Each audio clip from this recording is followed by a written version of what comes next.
Hi friends, once more you are most welcome. Notion team, myself Jitendra Kumar Mishra. आज मैं आपको बताने जा रहा हूँ कि बैंकिंग फाइनल अकाउंट का बैलेंस शीट कैसे बनाते हैं। इसका पहले वीडियो मैंने आपको बताया कि प्रॉफिट एंड लॉस के बारे में काफी कुछ डिस्क्रिप्शन दिया था। आज हम यहाँ जो बात करने जा रहे हैं दोस्त, इसके बारे में बात करेंगे बैलेंस शीट के बारे में, राइट। तो ये है उसका बैलेंस शीट पूरा दोस्त, देख लीजिए। टोटल कितने होते हैं? 12 शेड्यूल होते हैं यहाँ पे, राइट। और वहां पे कितने शेड्यूल होते हैं? टोटल 4 शेड्यूल होते हैं। कितने होते हैं यहाँ पे? टोटल 4 शेड्यूल्स होते हैं, राइट। तो 4 शेड्यूल में क्या आएगा हमारे पास में? पहले आपको एक बार फिर से प्रॉफिट एंड लॉस को रिवाइज कर देते हैं। तो क्या होता है उसके अंदर? पहले कि आपको इंटरेस्ट अर्न दिखाना पड़ता है, फिर अदर इनकम होता है, तो 2 चीज हो गई। और 2 पार्ट आपको एक्सपेंडिचर में आते हैं, राइट। 2 पार्ट एक्सपेंडिचर में कौन कौन से आते हैं हमारे पास में? वहां पे इंटरेस्ट एक्सपेंडेड। इंटरेस्ट एक्सपेंडेड में क्या होता है? जो हम लोग ब्याज पे करते हैं, जो पैसा बैंक पे करती है, राइट। फिर जो दूसरा पार्ट जो बना था ऑपरेटिंग एक्सपेंस आता है, और उसके बाद में आता है प्रोविजन एंड कंटीजेंसीज आता है। याद रखिए कॉन्टीजेंट लायबिलिटी है, याद रखिए कॉन्टीजेंट और प्रोविजन एंड कंटीजेंसीज है, दोनों में बहुत फर्क है बॉस। दोनों एक साथ में कभी मत मिक्स करना, राइट। तो ये वो रहा मेरा क्या होता है पूरा अपना प्रॉफिट एंड लॉस हो गया, राइट। यानी उनका इनकम स्टेटमेंट हो गया। नाउ बैलेंस शीट बारे में डिस्कस करते हैं। मैं आपको जितना भी आइटम बताऊंगा दोस्त, हो सकता है आप रिमेंबर रखना, मैं यहाँ लिखते भी जाऊंगा और आप देखना जो भी आइटम रहेगा, जहां तक पॉसिबल होगा कि मैं मैक्सिमम वो चीज बताने वाला हूं कि जो चीज आपको एग्जाम में आएगा, राइट। अपार्ट फ्रॉम दैट दोस्त, हो सकता है कि एक आध कोई ऐसा आइटम अगर छूट जाए तो मैं बोल नहीं सकता, राइट। तो आप भी उसको थोड़ा बहुत ध्यान देना है। आइए समझ में, चलिए लेट्स स्टार्ट करते हैं। आपका ज्यादा समय नहीं लगेगा और फटाफट देखते हैं कि क्या चीज होगा। 12 शेड्यूल डिस्कस करना दोस्त इसमें, ठीक है। चलिए देखिए, सबसे पहला शेड्यूल क्या है मेरे पास में? कैपिटल। कैपिटल में क्या आएगा दोस्त मेरे पास? देखिए सबसे पहला शेड्यूल क्या दिया मेरे पास में? कैपिटल दिया, राइट। यहाँ पे क्या आएगा? अगर मैं यहाँ पे बात करूं तो अगर हमको जो वर्किंग दोनों होगा तो यहाँ पे मुझे क्या लिखना पड़ेगा? Share capital, right. Share capital के नीचे फिर मुझे क्या लिखना पड़ेगा? पहले आपने ऐसे दे दिए और यहाँ लिख दिया शेड्यूल 1 है, राइट। शेड्यूल 1, ये शेड्यूल 1 हो गया मेरा शेयर कैपिटल। इसमें क्या आएगा? पहला मेरा अथोराइज शेयर कैपिटल आएगा। क्या आएगा? Authorise share capital, share capital. अब अथोराइज शेयर कैपिटल में कभी कभी आपको दिया रहता है, कभी कभी नहीं दिया है। अगर नहीं दिया दोस्त तो ऐसा क्वेश्चन मार्क छोड़ दीजिए, ठीक है। इसका मतलब ये होता है कि शेयर कैपिटल है तो, लेकिन हमें पता नहीं है, because it is not printed in the question paper, right. Question में नहीं प्रिंट है इसलिए हमको आइडिया नहीं है। But after that what we have to do? Issued and subscribe. क्या रहेगा इसके अंदर? इशूड एंड सब्सक्राइब, ठीक है। सब्सक्राइब्ड। अब इशूड एंड सब्सक्राइब कैपिटल आपको क्या होगा? ये कभी कभी क्वेश्चन के ऊपर ही दिया रहता है और कभी कभी क्या होता है नीचे दिया रहता है, राइट। और मोस्टली आपको ट्रायल बैलेंस में दिया रहेगा कि क्या कितना उनका इशूड कैपिटल है। तो यहाँ पे जो भी उनका इशूड कैपिटल होगा दोस्त उसको लिखना है। अगर लिख दिया उन्होंने, समझो 20,000 equity share, 20,000 equity share of ₹100 each, right. अगर ऐसा लिख दिया तो कितना हो गया अपने पास में? और ये हो जाएगा 2 लाख तक, राइट। और 20 लाख तक हो जाएगा, राइट। आपके पास में कितना हो जाएगा अमाउंट? और 3 और 4 2 6, यानी 3 3 6 बराबर कितना हो जाएगा आपको? 20 लाख। ये मेरा हो गया क्या? शेड्यूल 1 का टोटल हो गया। भाई इसके अंदर कुछ करना नहीं है, बहुत सिंपल आइडिया है कि आपको शेड्यूल 1 का टोटल आराम से आ जाएगा। आई बात समझ।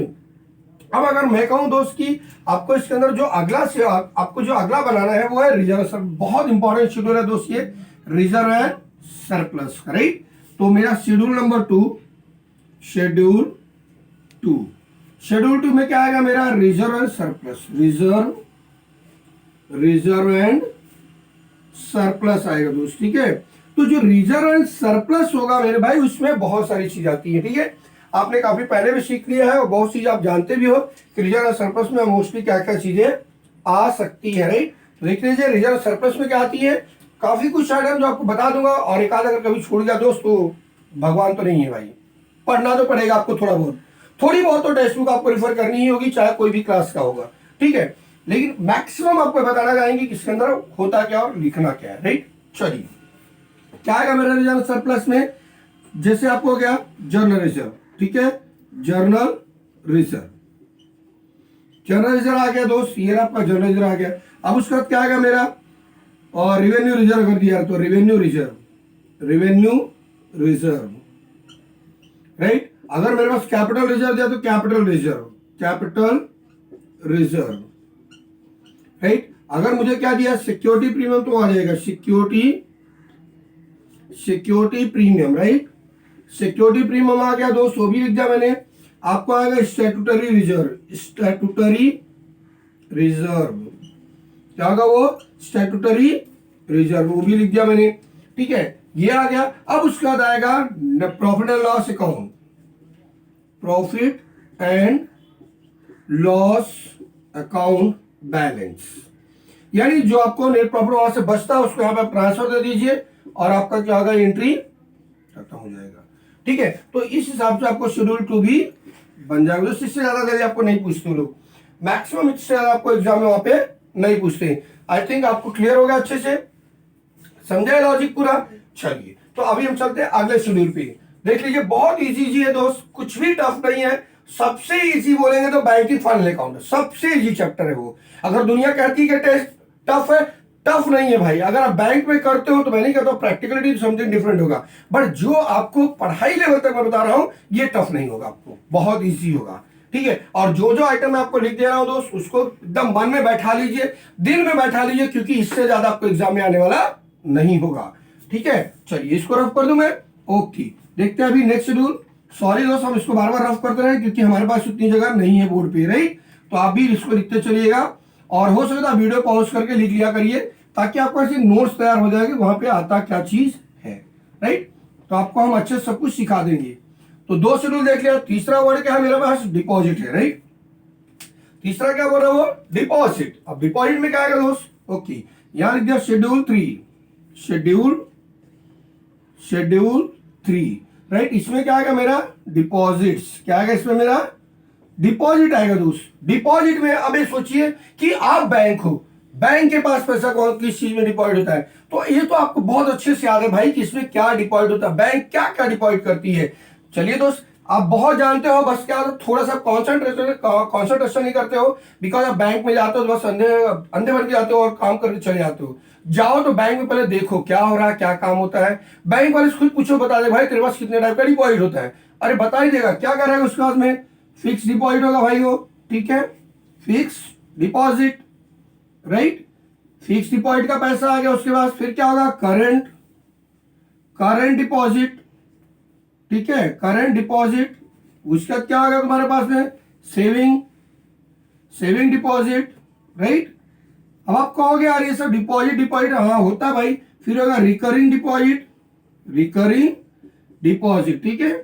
क्या होगा ये, रिकरिंग डिपॉजिट। ये इतने ही टाइप का डिपॉजिट होगा भाई आपका, और आ जाएगा आंसर, राइट। अब देखिए ये जो हमने लिख दिया भाई डिपॉजिट लिख दिया, करंट डिपॉजिट। आपको हो गया करंट डिपॉजिट क्या होता है भाई, करंट डिपॉजिट मतलब भाई यहाँ पे करंट अकाउंट से रिलेटेड है, ठीक है।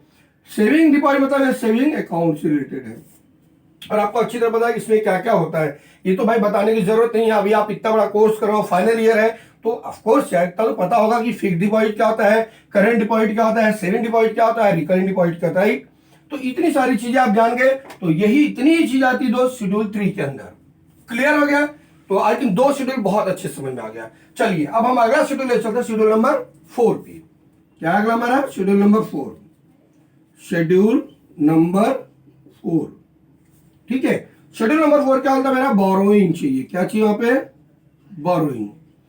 अब क्या होता है, अगर बैंक कहीं से बारो करती है, अब ऐसा नहीं बैंक बारो नहीं कर सकती, ठीक है। बैंक क्या कर सकती है, अदर फाइनेंशियल इंस्टीट्यूशन से भी पैसा बारो कर सकती है, और बैंक क्या कर सकती है, किसी भी अदर बैंक से भी बारो कर सकती है। यानी जब बैंक किसी से उधार ले गया, बैंक आरबीआई से भी तो बारो कर सकती है। यस, बैंक आरबीआई से बारो कर सकती है, बैंक अदर बैंक से बारो कर सकती है, बैंक अदर फाइनेंशियल इंस्टीट्यूशन से भी बारो कर सकती है। तो याद रहे यहाँ पे कोई भी बारोइंग आएगा, वो चाहे इंडिया के अंदर हो चाहे इंडिया के बाहर के बारोइंग। बोरोइंग मतलब बोरोइंग, यानी जो भी बैंक ने लोन उठाया तो यहाँ पे आ जाएगा, ठीक है। अब बैंक यहाँ पे डिवेंचर से कुछ जल्दी इश्यू नहीं करती भाई, इसलिए डिवेंचर आने का सवाल नहीं उठेगा, ठीक है। तो यहाँ पे क्या आएगा, when bank has taken any loan, ठीक है, जैसे बोरोइंग फ्रॉम अदर बैंक, ये भी हो गया, राइट। ये हो गया borrowing from RBI,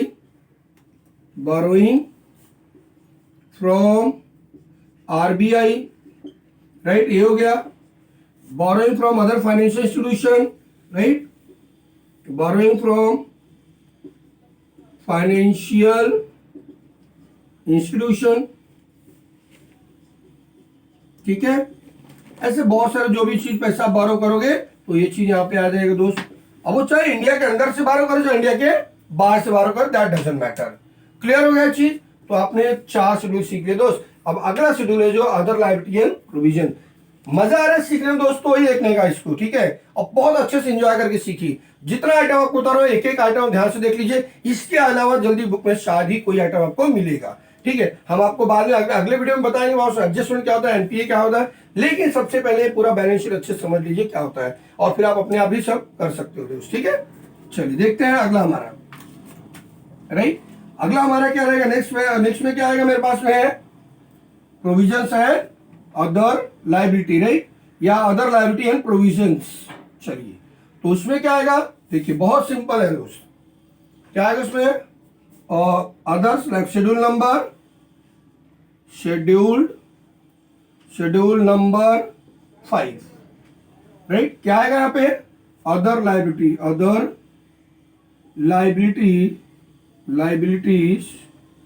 and provision. क्या है वो, other liability and provision, right दोस्त। Other liability and provision. चलिए आप क्या बता सकते हैं, बहुत कुछ आपको पता है। जो भी आपने दोस्त कंपनी फाइनल अकाउंट में सीखा होगा, या जो आपने पहले से सीखा करंट लायबिलिटी जो आपकी होती है, भाई वही चीज रहता है। चलिए एग्जांपल डाल देते हैं हमें करंट लायबिलिटी में क्या क्या आएगा। चलिए क्या आएगा इसमें, जैसे आपको क्रेडिटर बहुत कम होता है दोस्त। यहाँ पे अगर मैं क्रेडिटर डालूंगा तो आप बोलोगे यहाँ पे सप्लायर यहाँ पे कोई चीज का सप्लायर होता है। एटीएम में अगर पैसा कोई सप्लाई करता हो तो क्रेडिटर आ सकता है वहां पे, ठीक है। तो ये भी क्या आएगा, क्रेडिटर आ गया आपके पास में।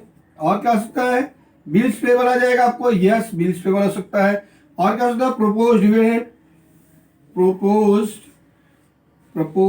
डिविडेंड हो सकता है, राइट, डिविडेंड।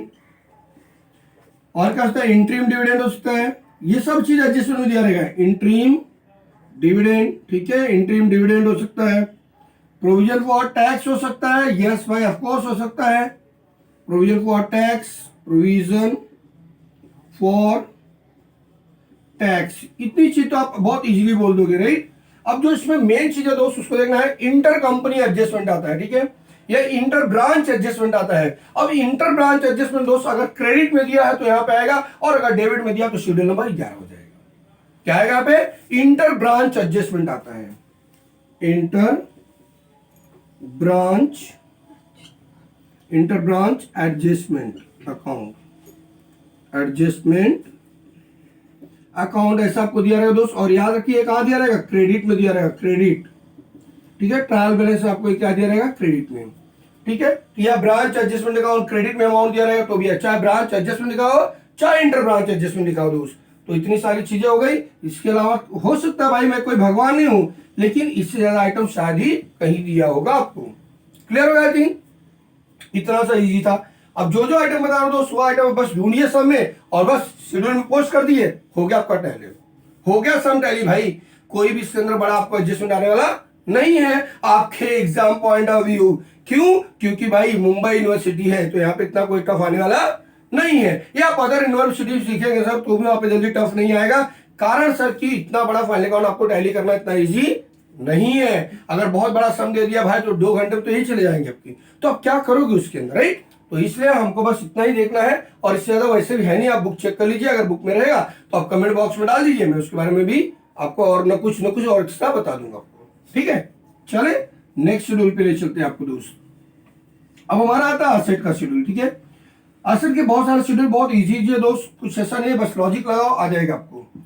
अब इन्होंने देखो शेड्यूल नंबर 6 बोल दिया। क्या बोल दिया, शेड्यूल नंबर 6, शेड्यूल नंबर 6 इन्होंने खुद बोल दिया भाई। क्या आएगा यहाँ पे, कैश एंड बैलेंस विथ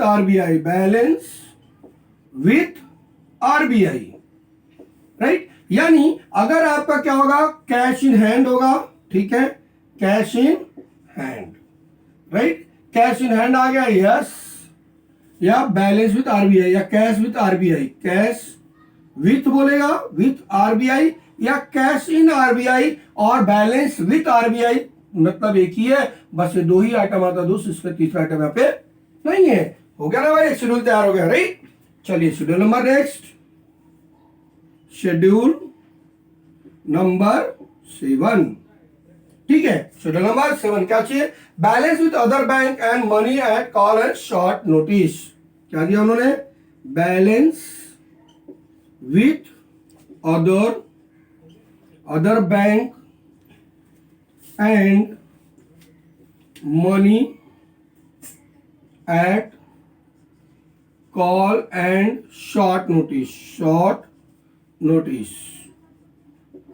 ठीक है, अगर ये दोस्त आ गया आपको तो आप क्या करेंगे इसके लिए, ये भी बहुत इजी है आपके लिए। ठीक है, अब इसमें क्या होगा आपके पास में, देखिए ये जो चीजें हो जाती हैं, अब उन्होंने आपको क्या बोल दिया, अगर आरबीआई का है और कैश इन हैंड है तो यहां लिखो, यानी आरबीआई के अलावा अगर कहीं भी आपका बैंक पैसा रखता है, किसी और बैंक में डिपॉजिट होता है तो पैसा यहाँ पे आ जाएगा। ठीक है, जैसे आपको लिखा रहेगा यहाँ पे बैलेंस विथ अदर बैंक, क्या बैंक बैलेंस, क्या लिखा रहेगा, बैंक बैलेंस।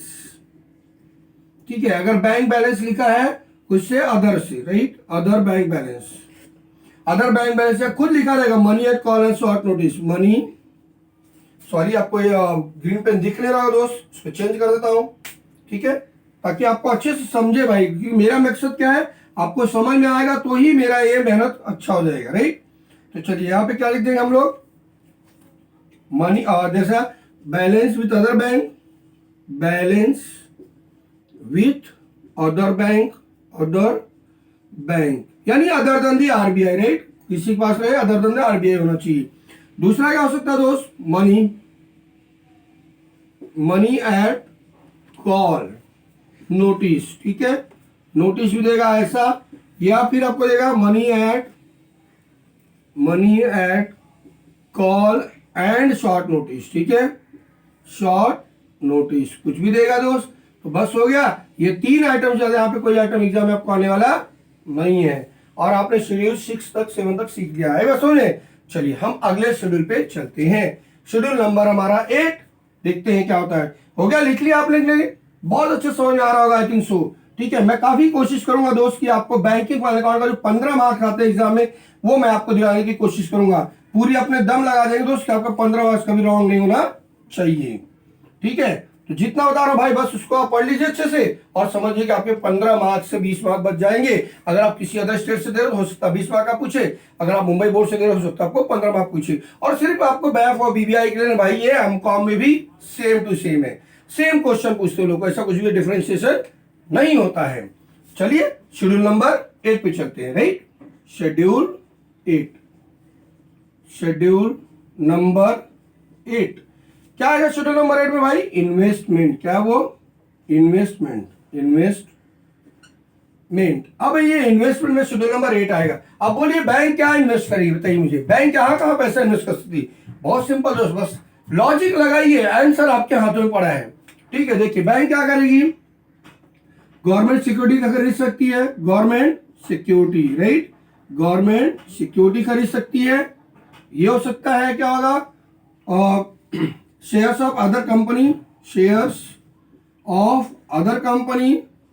और कोई बैंक में किसी का भी शेयर खरीद सकती है दूसरी चीजों का, राइट। अब उसके बाद क्या होगा, इसके बाद और कहां पैसा डाल सकती है, गोल्ड में। ठीक है, गोल्ड बुलियंस लिखा रहेगा। ठीक है, आपको गोल्ड बुलियंस लिख के आएगा वो, एक सेकेंड, गोल्ड बुलियंस रहता है, राइट, गोल्ड बुलियंस करके आएगा आपको। ठीक है, यानी एक तरह से किसी का गोल्ड बाई कर सकते हैं तो यहाँ पे आएगा।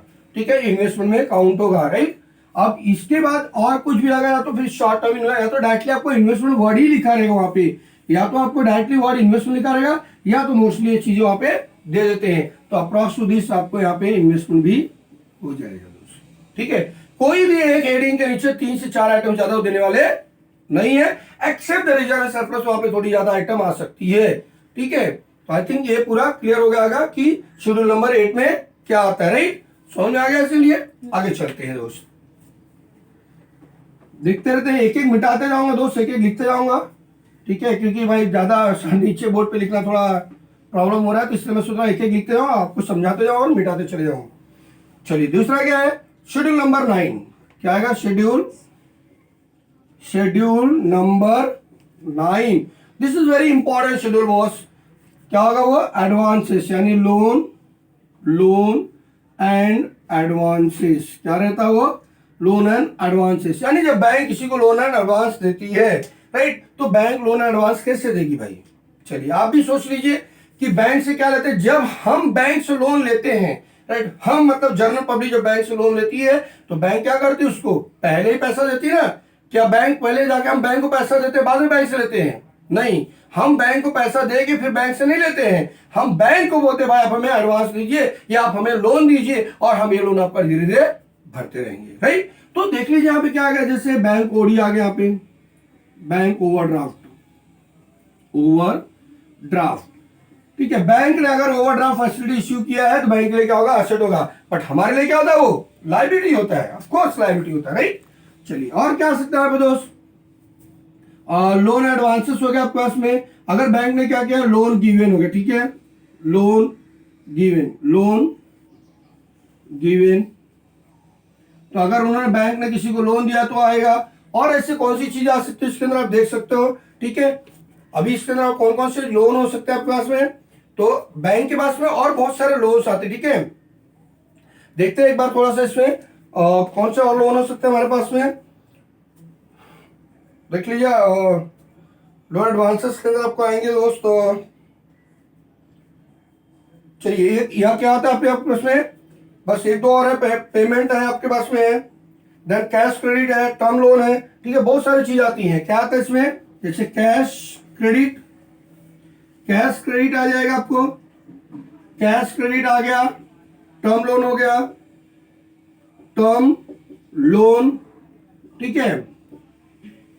और हाउसिंग लोन अगर दिया बैंक ने, हाउसिंग लोन, यानी बैंक जितने टाइप का लोन दे सकती है वो सारी चीजें यहाँ पे आपको आ जाएगी, ठीक है। जो भी आपका टाइम लोन होगा, सिक्योर्ड लोन होगा, अनसिक्योर्ड लोन होगा, सब कुछ यहाँ पे आ जाएगा और यहाँ पे कंप्लीट हो जाएगा वो, ठीक है। यानी बैंक ओवरड्राफ्ट होगा, loan from loan given by the bank हो जाएगा टू द अदर, ठीक है, loan given to financial institution, financial institution, financial institution,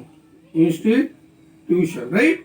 then cash credit अगर बैंक ने प्रोवाइड किया है, टर्म लोन दिया है, हाउसिंग लोन दिया है या बिजनेस लोन बैंक ने दिया है कोई भी, ठीक है, तो ये सारी चीज आएगी। भले चाहे क्या होगा आपको इंडिया के अंदर हो चाहे इंडिया के बाहर होगा, ठीक है। अगर आपको यहाँ पे due from the other banks भी रहेगा तो भी आएगा, ठीक है।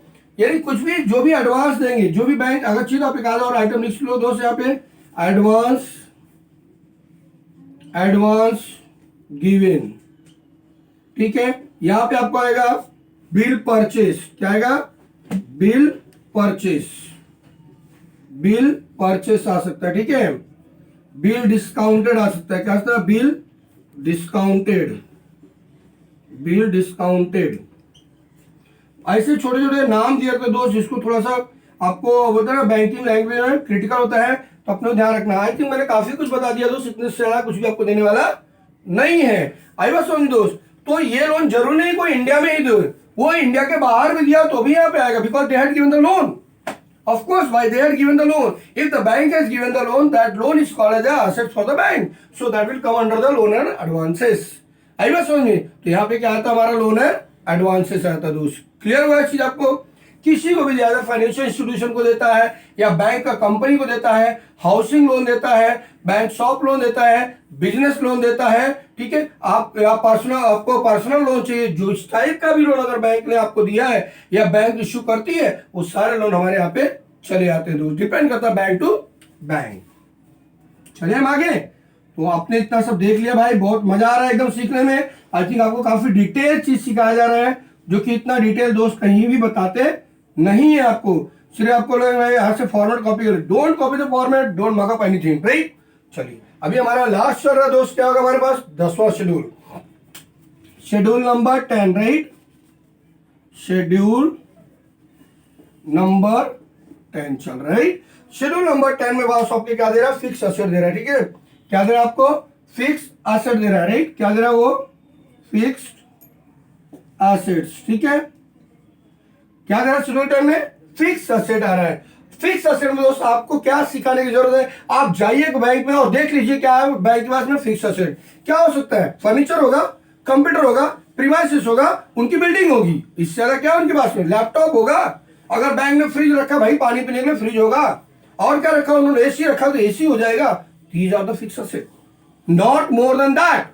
इट मींस व्हाट, इतना ही चीज आपको याद रखनी। जैसे चलिए प्रीमाइसेस लिख दे दोस्त यहाँ पे, प्रीमाइसेस, ओके, प्रीमाइसेस आएगा। अब क्या होता है दोस्त, यहाँ पे ऐसे आपको लिखना है, अगर वहां पे एडिशनल परचेस हुआ तो एडिशनल लिख दोगे, additional purchase, right, additional purchase मैंने लिख दिया, ये चीज हो गया, ठीक है। फिर यहाँ पे लिख देंगे लेस सोल्ड, अगर कुछ बेच दिया तो सोल्ड भी हो गया। जो भी आंसर आएगा दोस्त यहाँ से लेस डेप्रिसिएशन हो जाता है, ठीक है, डेप्रिसिएशन, ठीक है। एक तो ये वे है दोस्त लिखने के लिए, अगर डेप्रिसिएशन सब दे दिया तो ऐसा आपको बनाना पड़ता है, राइट। अब इतना बड़ा झंझट वाली आपको एग्जाम में देता नहीं है, क्योंकि बहुत ज्यादा हो जाता, कंफ्यूजन हो जाएगा, बच्चे कर नहीं पाते हैं, राइट। तो उनका कैसा दिया रहता है, बहुत सिंपल सिंपल चीज देखिए। अब उन्होंने क्या करना, देखिए कैसे देते हैं वो एग्जाम में, वो देख लीजिए। लिखना तो ऐसे रहता दोस्त आपको, ठीक है। देखिए कैसे बैंक देती है वहां पे आपको, मतलब जो भी आपको एग्जाम में डालेंगे। इन्होंने क्या लिखना है, जैसे यहाँ पे लिख दिया प्रीमाइसिस, राइट, क्या लिख दिया इन्होंने, प्रीमाइसिस। प्रीमाइसिस अगर वो लिख देते हैं तो प्रीमाइसिस में आपको लिखेंगे, जैसे यहाँ पे आएगा कॉस्ट। अब क्या होता है, कभी कभी क्या होता है, ट्रायल बैलेंस में आपको कॉस्ट भी दिया रहता है, और उसका जो अमाउंट, कॉस्ट का ब्रैकेट में अमाउंट दिया रहेगा, बट अमाउंट कॉलम में आपको अमाउंट डिफरेंट रहेगा। मान लीजिए अगर कॉस्ट कॉलम आपको 5 लाख दिया है, अमाउंट कॉलम में आप देख रहे हो 3 लाख दिया है, तो आप बोलते हैं 5 लाख लिखूं या 3 लाख लिखूं, कंफ्यूजन। अरे कंफ्यूजन क्यों ले रहे भाई, लिखना आपको 3 लाख ही है, जो उन्होंने टोटलिंग में लिया है उसको ही लिखना है, तो भाई 5 लाख का क्या करोगे। ऑफकोर्स 5 लाख का क्या होगा, तो 5 लाख का दोस्त क्या होगा, तुम्हारा 5 लाख का कॉस्ट हो गया, राइट। अब आप यहां लिखो लेस एक्यूमुलेटेड डेप्रिसिएशन, क्या वर्ड है, एक्यूमुलेटेड डेप्रिसिएशन, क्या वर्ड है वो, एक्यूमुलेटेड डेप्रिसिएशन, राइट दोस्त। एक्यूमुलेटेड डेप्रिसिएशन समझो आपको आ गया। अब उन्होंने 3 लाख बोला ना, ये लो भैया 3 लाख आ गए, यानी 2 लाख आपका दोस्त एक्यूमुलेटेड डेप्रिसिएशन हो गया, राइट। अब यहां पे लेस एडिशनल डेप्रिसिएशन, इस साल का additional depreciation for current year, right. अगर वो बोलता है 10% तो भैया इसका 10% मार दीजिए, 30,000 और आउटर में आपको आया कितना, 2,70,000 एसेट आ गया, समझे। तो जो आप प्रॉफिट एंड लॉस में शेड्यूल नंबर 16 में जाके डेप्रिसिएशन लिखोगे, वो डेप्रिसिएशन ये होगा ना कि ये होगा। क्लियर हुआ लॉजिक। ये डेप्रिसिएशन आपको डालना है, ये डेप्रिसिएशन कभी नहीं डालना, because that is the previous year depreciation, previous to previous सब ईयर का डेप्रिसिएशन ऐड हो गया है, तो अपने को एक्यूमुलेटेड नहीं, अपने को भाई करंट ईयर में चाहिए इस साल कितना डेप्रिसिएशन चार्ज हुआ है। Clear logic. चलिए, तो अभी आपको समझ में आ गया कैसे लिखना है। तो मैं सिर्फ नाम बताता हूं, जो जो असेट आने वाला है, राइट, जो जो असेट आ सकता है दोस्त उसका नाम लिख देता हूं, आपको अच्छे से समझ में आ जाएगा। मान लीजिए प्रीमाइसिस रहा तो हमने प्रीमाइसिस लिख दिया, राइट। अब हम लोग क्या लिख सकते हैं, चलो बिल्डिंग भी रहा तो भाई लैंड है बिल्डिंग अगर डाल दिया तो लैंड है बिल्डिंग डाल दो। और क्या डाल सकते हैं, फर्नीचर होगा उनके पास में, बस बोलते चलो दोस्त, आपको नाम अपने आप आ जाता है। फर्नीचर क्या होगा उनका, कंप्यूटर, राइट, उनके पास क्या होगा, कंप्यूटर। और क्या होगा दोस्त, लैपटॉप, लैपटॉप हो सकता है। और क्या हो सकता है, मोटर वैन हो सकता है, यस, मोटर वैन हो सकता है ना, यस, ये हो सकता है। और क्या होगा उनके पास, जो बड़ी बैंक होते हैं वो लोग क्या होता है, ऑफिशियल लोगों को गाड़ियां भी देते हैं, तो गाड़ी रहती है बैंक की मोस्टली, कोई कोई बैंक प्रोवाइड करता है, तो मोटर वैन आ गया भाई। अब इसके बाद क्या सकता है उनका, एसी भी हो सकता है भाई, क्योंकि आपको जितनी भी फिक्स एसेट के बारे में पता है उसको पूरा ऐड देख लीजिए, वो इससे ज्यादा नहीं देते हैं भाई ये लोग। हो गया काम हमारा, बस इतना ही है। इनका ऑपरेशन माइनस कर रहा होगा और इनको पे छाप देना होगा दोस्त, इससे आपको कुछ भी पूछने वाले नहीं है। क्लियर। चलिए नेक्स्ट शेड्यूल ले ले, ओके, देखते हैं अगला शेड्यूल क्या होता है। तो दोस्त आप काफी इंजॉय कर रहे हो या नहीं, अब ये तो मुझे ऐसे मालूम नहीं पड़ेगा, लेकिन हाँ वीडियो देख के अगर लाइक करोगे दोस्त और शेयर करोगे तो हमें भी जानकारी होगी कि आप हमारा वीडियो देख रहे हो, और भी मुझे मोटिवेशन मिलेगा दोस्त। ऐसा नहीं पूरी बुक का आपको वीडियो बना के दे देंगे, आपको कहीं भी क्लास नहीं लेना पड़ेगा और पूरा बुक यहीं से पढ़ के जाओगे दोस्त। याद रखिए, आपको एक एक सम सिखा के दिखाएंगे। अगर आपने मेरा मोटिवेशन रहा है तो मैं आपको मोटिवेट करूंगा, तो आपके मोटिवेशन से मेरा मार्क्स बढ़ता है और मेरे मोटिवेशन से मैं आपको मार्क्स बढ़ा के दिखाऊंगा, ठीक है। जो कि कभी वीडियो में सिखाना सम पॉसिबल नहीं है, बट मैं कोशिश करूंगा। बस यही है कि आप जो भी वीडियो देखते हो दोस्त, शुरू से आखिर तक वीडियो देखा करिए कि मैंने स्टार्ट से क्या बोला है और एंड में क्या बोल रहा हूं, दैट इज वेरी इंपॉर्टेंट। और आप क्या करिए कि जो प्रीवियस वीडियो उसका लिंक इसी डिस्क्रिप्शन बॉक्स में रहता है, उसको भी देख लीजिए, ठीक है। पहले उसको देखिए फिर इसको देखिए, तो आपको पूरा समझेगा कि वो क्या मैंने बताया है आपको। आई बात समझिए। चलिए, और आखिरी चीज हमारे पास यहाँ पे शेड्यूल में जो लिखा था वो है अदर असेट, अदर असेट, ठीक है। ये अदर असेट में क्या आएगा दोस्त, ये शेड्यूल नंबर हमारा कितना है, schedule number 11, right. Other asset में क्या आएगा दोस्त, बस इतना जानना आपको, बहुत छोटे छोटे आइटम है। देखिए ब्रांच एडजस्टमेंट अकाउंट आता है इसमें, ब्रांच एडजस्टमेंट अकाउंट, राइट। तो ब्रांच एडजस्टमेंट अकाउंट मतलब अगर ये क्या रहेगा, डेबिट में दिया है तो यहां पे आएगा, क्रेडिट में दिया है तो अदर लायबिलिटी हो गई, सिंपल सा बातचीत। दूसरा चीज क्या आएगा दोस्त, स्टॉक ऑफ स्टेशनरी हो गया, स्टॉक ऑफ स्टेशनरी, राइट, ये यहां पे आ गया मेरे पास में। और क्या आएगा, outstanding interest on investment, interest on investment, अगर कोई आउटस्टैंडिंग इंटरेस्ट हमको गेन होगा तो यहां पे आ जाएगा, ठीक है। ऐसे ही दोस्त यहां पे भी आउटस्टैंडिंग एक्सपेंस आते हैं, ठीक है। याद रखिए मैंने यहां पे आउटस्टैंडिंग एक्सपेंस आपको सॉरी नहीं बता पाया, लेकिन अभी मुझे याद है तो मैं आपको बता रहा हूं कि अदर लायबिलिटी में आउटस्टैंडिंग भी आता है, ये आपने पहले से किया भाई, तो ये तो आपको अच्छे से पता होगा कि आउटस्टैंडिंग भी यहाँ पे आता है। क्लियर हो गया, तो आउटस्टैंडिंग एक्सपेंस हुआ तो यहाँ पे, और आउटस्टैंडिंग इनकम हुआ तो यहाँ पे आ जाएगा, ठीक है। और इसमें क्या हो सकता है, आई थिंक 2-3 आइटम तो काफी है आपके लिए। तो ब्रांच एडजस्टमेंट अकाउंट होगा, स्टॉक ऑफ स्टेशनरी हो गया, फिर बाद में आपको यहाँ पे क्या, या अगर कोई करंट असेट आपको दिया है, अगर वहां लिखता है अदर करंट असेट, खुद भी लिख देते कभी कभी अदर करंट असेट्स, ठीक है। और ये चीज आपको यहाँ पे आ गई, और आपका शेड्यूल भी तैयार हो गया, ठीक है। तो आई थिंक आपको टोटल 11 शेड्यूल मैंने आपको प्रॉपर एक्सप्लेनेशन दे दिया कि टोटल 11 शेड्यूल में आपको क्या क्या चीज दिखता है, ठीक है दोस्त।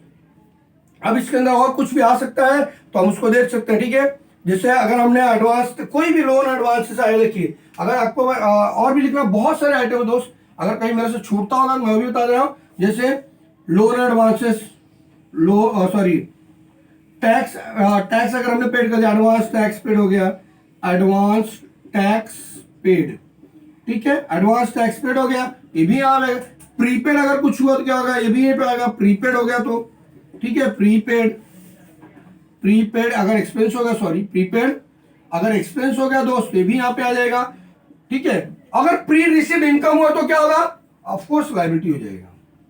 जब प्रीपेड एक्सपेंस यहाँ आ रहा है दोस्त, तो प्री रिसीव्ड इनकम यहाँ पे आ जाएगा, ठीक है। आउटस्टैंडिंग इनकम यहाँ पे आ सकता है, यस, जो मैंने ऑलरेडी आपको यहाँ पे दिखा दिया, आउटस्टैंडिंग इंटरेस्ट ऑन इन्वेस्टमेंट। चलिए फिर भी लिख देते हैं आउटस्टैंडिंग इनकम, अगर कोई भी आउटस्टैंडिंग इनकम आया तो यहाँ पे आ जाएगा, और ये आपका क्लोज हो जाएगा बस, ठीक है। तो these are the few items which I have discuss. अगर इसके अलावा दोस्त कोई और एक आध दो आइटम बच गया होगा तो प्लीज आप भी थोड़ा सा बुक रिफर कीजिए, ताकि आपको भी अच्छे से दिख जाए वो चीज। बट मैंने जो जिनून चीज आती है दोस्त, वो चीज आपको सारी बता दी है, ठीक है। तो चलिए देखते हैं इसके अगला last schedule number 12, that is called contingent liability. Now what is contingent liability, that is very important, ठीक है दोस्त।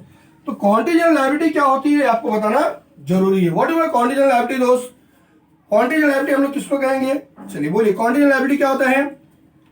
कॉन्टीजेंट लायबिलिटी वह लायबिलिटी होती है जिसका क्लेम कोर्ट में पेंडिंग होता है, पे करना भी पड़ सकता है और नहीं भी करना पड़ सकता है, it depend upon the decision of the court.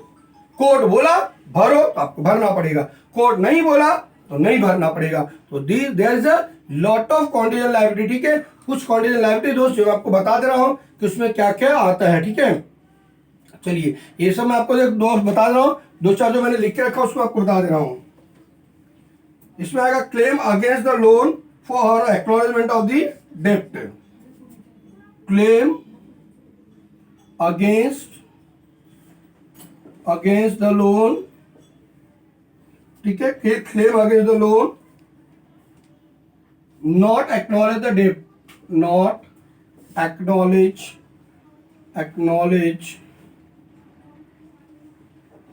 The डेप्ट होता है, ठीक है, नॉट एक्नॉलेज द डेप्ट होता है, ये चीज आ जाती है दोस्त। फिर आपको बिल कलेक्शन है, बिल फॉर कलेक्शन आ सकता है यहाँ पे, बिल फॉर कलेक्शन आ जाता है यहाँ पे, राइट, बिल फॉर कलेक्शन आ जाएगा आपको पास में। देन आपको liability for the partly paid up investment आएगा, liability for partly paid up investment, partly paid up investment, ठीक है, ये चीज आ गई।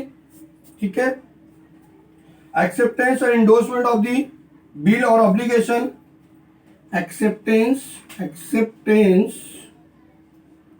And endorsement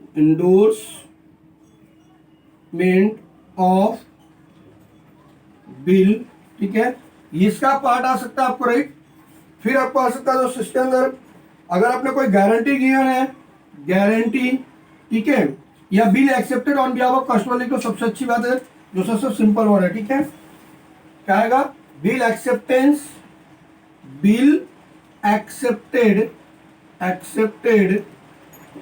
on behalf of customer. ठीक है, कस्टमर के बिहाफ में अगर आपने कोई चीज एक्सेप्ट किया है तो आ जाएगा। ठीक है, तो दोस्त इसमें काफी कुछ मैंने बता दिया आपको। ठीक है, या आपको कोई कॉन्ट्रैक्ट का एक्सचेंज लिया तो इतना सारा चीज मैंने आपको बता दिया दोस्त, जिससे आपको सारी चीजें मिल जाएंगी। ठीक है, तो ये सारी चीजें जो होती है मोस्टली 4-5 आइटम बता दिया दोस्त, और अगर 2-4 आइटम आप भी अगर ढूंढ सकते हो तो ढूंढ लोगे। या चलिए जब हम आपको सम सॉल्व करेंगे दोस्त तो सारी आइटम सिखा देंगे, अगर वहां पे कुछ एक्स्ट्रा आया तो हम आपको लिखा देंगे। तो जब मैंने इतना लिख दिया है तो यार थोड़ी सी चीज तो आपको भी पकड़नी होगी भाई। अगर मैंने आपको कलाई पूरी पकड़ा दी है, अब यार सोल्जर पकड़ने में कितना समझ आएगा आपको, और आप इस सम को अच्छे से निकाल सकते हो। बहुत सिंपल है, हम अगले वीडियो में आपको बताएंगे एनपीए क्या होता है, how to calculate the NPA, और एनपीए होता कैसे है, देन उसका बैड डेट प्रोविजन कैसे कैलकुलेट करते हैं वो सिखा के दोस्त फिर हम आपको सिखाएंगे सम कैसे सॉल्व करते हैं। मैं कोशिश करूंगा 3 से 4 सम सॉल्व करने के लिए, जैसा टाइम परमिट होगा दोस्त, क्योंकि ज्यादा वीडियो बना दूंगा तो आप कभी कभी बोर हो जाओगे, राइट। तो जितना बना रहा हूं आप उसको देखिए, उसको फॉलो कीजिए और देखते रहिए the notion tree. Thank you so much for watching the notion tree. और सॉरी बॉस अगर वीडियो लंबा हुआ है तो प्लीज आप इसको आखिर तक वीडियो देखिएगा। पसंद आए तो लाइक, ना पसंद आए तो कुछ भी कीजिए। ठीक है, चलिए, thank you so much for watching the notion tree. All the best to all of you.